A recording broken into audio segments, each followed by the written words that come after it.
बिस्मिल्लाहिर्रहमानिर्रहीम इय्याका नअबुदु व इय्याका नस्तईन। तो गाइज़ लास्ट वीडियो में हमने ये सारे का सारा जो है ना वो चार्ट डिस्कस किया था जॉइंट से रिलेटेड। एक ही पेज के ऊपर सारा जनरल एनाटमी का जॉइंट वाला कंप्लीट हो गया।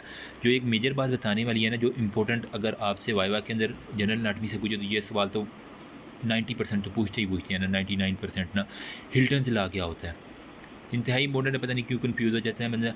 ठीक है, ये जो होता है ना, अगर ये जॉइंट है, ठीक है, इसके ऊपर ये पटीला है, सपोज ये कि मैं नी जॉइंट बना रहा हूँ, इसके ऊपर जो है ना वो कार्डिस से मसल एक्ट कर रहा है। अब मैं कहूँगा कि joint supplied by the muscle acting on the joint supplied by nerve also supplied the skin and the capsule of that joint. होगा मतलब कि जो नर्व एक जो मसल एक्ट कर रहा है ना इस जॉइंट के ऊपर, ठीक है, इसको जो नर्व सप्लाई कर रही है वही नर्व जो है ना वो इसको भी जॉइंट को भी करेगी और इसके ऊपर जो स्किन है ना उसको भी करेगी। ये सिंपल हिल्टन्स लॉ है। आप अगर इसकी प्रॉपर डेफिनेशन देखें ना तो अब उसमें वो लिख देते हैं कि this law state that the nerve supply of a joint is derived from those nerve which supply muscle acting on it and the skin over that joint. हो गया जॉइंट सप्लाइड बाय नर्व, ये वाला joint को जो nerve supply कर रही है, also supplied the muscle acting on that joint and the skin of that joint. हो गया जिस नर्व ने जॉइंट को सप्लाई करना है उसी ने उस मसल को सप्लाई करना है और उस स्किन एरिया को सप्लाई करना है। ये सिंपल सा हिल्टन लॉ है। नेक्स्ट जो है ना फिर वो आर्थराइटिस से मुतल्लिक जो है ना वो क्लिनिकली हम अगर देखें तो आर्थराइटिस क्या होता है। ठीक है, इन्फ्लामेशन, जहाँ भी ITI जैसे इन्फ्लामेशन हो जाती है। आर्थराइटिस की फिर मुख्तलिफ इकसाम है, ओस्टियो आर्थराइटिस हो गया, रोमाटाइड आर्थराइटिस। अगर रोमाटाइड आर्थराइटिस आ जाए ना तो ये किसी जो है ना वो immunological affliction of the joint की वजह से, मतलब इम्यून सिस्टम में कुछ ना कुछ हो तो रोमाटाइड आर्थराइटिस हो जाता है। मोस्टली कहाँ पे होता है, ये वाली जो है ना ये रिस्ट जॉइंट पे या फिर इंटरफेरेंजियल जॉइंट के ऊपर जो है ना ये रोमाटाइड आर्थराइटिस। ये किसकी वजह से होता है, इम्यूनोलॉजिकल प्रॉब्लम होती है, एफ्लिक्शंस की वजह से हो जाती हैं। ठीक है, नेक्स्ट एक आ जाता है ओस्टियो आर्थराइटिस।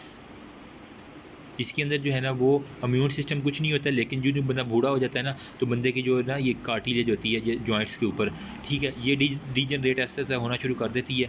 तो इस वजह से जो आर्थराइटिस होता है जी, और बोन्स आपस में रगड़े खाती हैं तो इस वजह से आर्थराइटिस होती है, हम कहते हैं ओस्टियो आर्थराइटिस। नेक्स्ट जो है ना एक होता है रेहमट। अमूमन जो है ना वो फिजियोलॉजी के अंदर भी आपने पढ़ा होगा, रिहोमेटिक फीवर हो गया। इसके ये नोटोरियस एक फ़ीवर है। इसका एक जो है ना जो मजाक बना हुआ, fever lick the joint but bite the heart. मतलब lick joint but bite heart हो गया, दिल को भी खाता है। मतलब ये इसके जो बैक्टीरिया है ना वो दिल के मसल के ऊपर भी जाके एक्ट करते हैं, जॉइंट को तो ख़त्म करते ही करते हैं but bite the heart also करते हैं।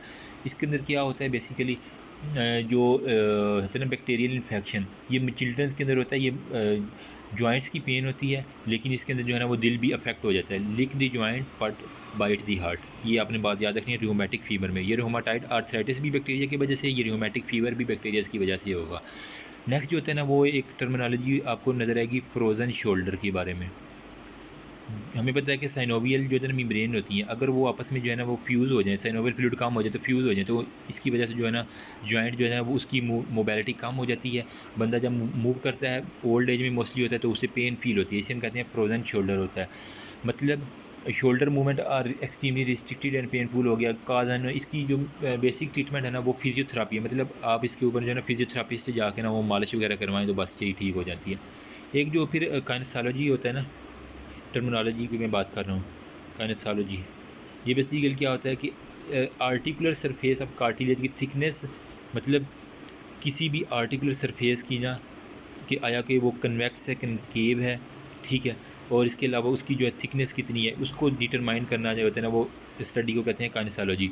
एक होती है मेल सरफेस जिसे हम कहते हैं कन्वेक्स, अगर फीमेल का लफ्ज़ आ जाए तो वो कनकेव सरफेस होती है। ये मोटी मोटी बातें थी जो मैंने जॉइंट्स के बारे में बताई हैं। होप सो आपको समझ आ गई होगी। If you have any query you can ask me in comment section, आप इसका स्क्रीनशॉट भी ले सकते हैं। थैंक यू सो मच, अल्लाह हाफिज़।